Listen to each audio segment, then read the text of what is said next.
the ruthless, hyper-capitalist world of corporate management, there's a disturbingly predictable tactic that failing legacy executives deploy to cling to power.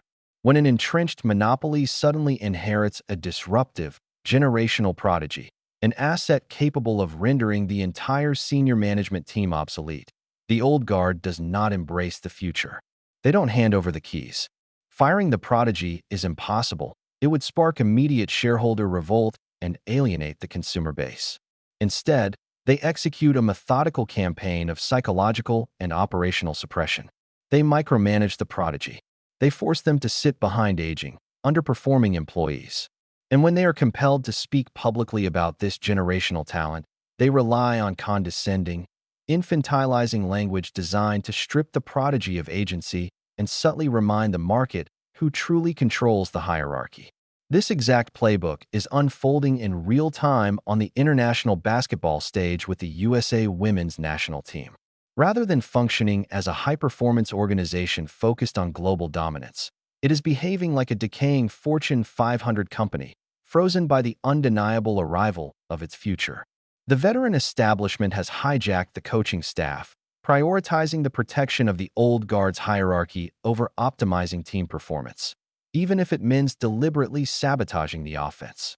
For 3 consecutive games in the international qualifiers, fans, media, and sponsors have endured a stagnant, slow half-court system orchestrated by veteran point guard Chelsea Gray. Meanwhile, the single most explosive, efficient, and lucrative offensive asset in the sport, Caitlin Clark, has been inexplicably relegated to the bench. The global basketball community is demanding answers. Why is this generational talent being marginalized? During the post-game press conference after a recent victory, head coaching duties briefly fell to Nate Tibbetts. Under his direction, the offense looked noticeably more fluid, primarily because the talent of the younger generation forced itself through the outdated veteran system.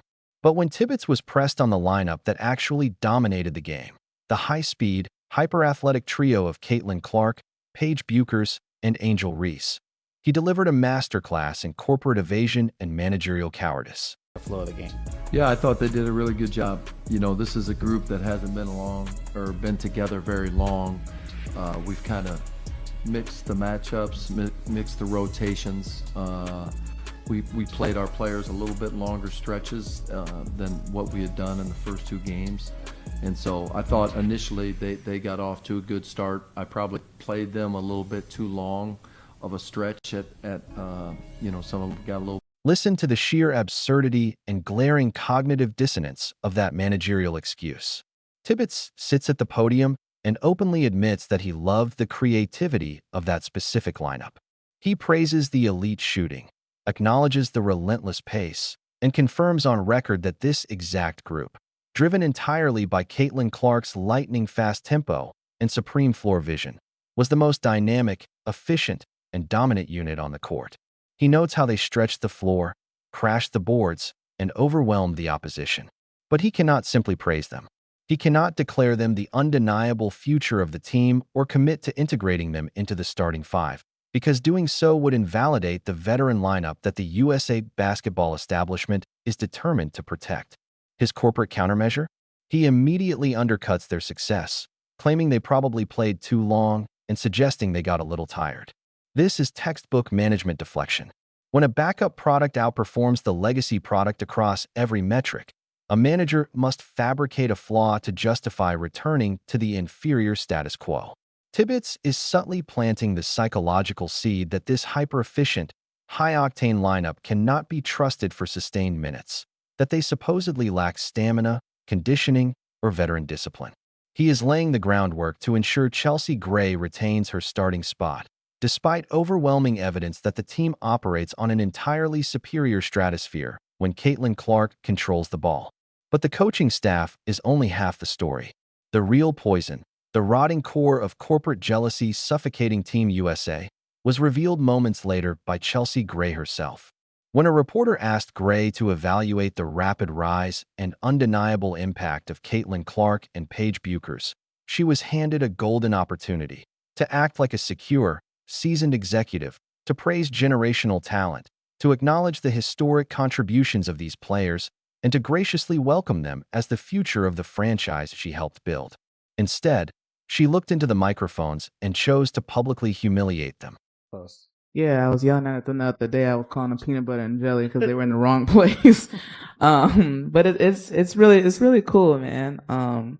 A respect for the game, and they just constantly they're constantly getting better. Whether it's defensively, offensively, IQ wise, you always you know when they're missing, and that's a compliment to any player. You want them on the floor. They impact the game in different. I was yelling at them the other day. I was calling them peanut butter and jelly because they were in the wrong place. Pause for a moment and absorb the sheer magnitude of unchecked ego, suffocating arrogance, and deliberate condescension packed into that single line.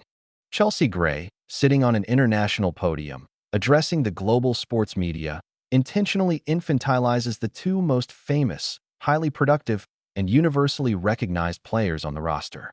She reduces elite, professional game changers to playground nicknames, peanut butter and jelly, and makes sure the world knows she had to yell at them for being in the wrong place. This is not leadership. This is not mentorship. This is psychological warfare.